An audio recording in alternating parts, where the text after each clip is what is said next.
ధిన్నకు ధిన్నకుతా ధిన్నకు ధిన్నకుతా గల గల గల గల గల గల గల గల ధిన్నకు ధిన్నకుతా గజ్జలనే కట్టి తమరుపమే పట్టి నాట్యమే చేయుట అమ్మకు ఇష్టమట.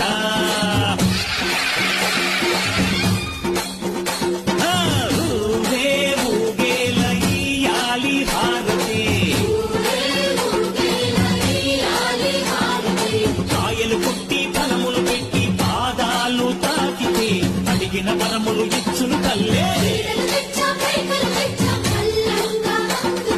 జయ జయ శక్తి శివ శివ శక్తి, జయ జయ శక్తి శివ శివ శక్తి. కంచులు కామాక్ష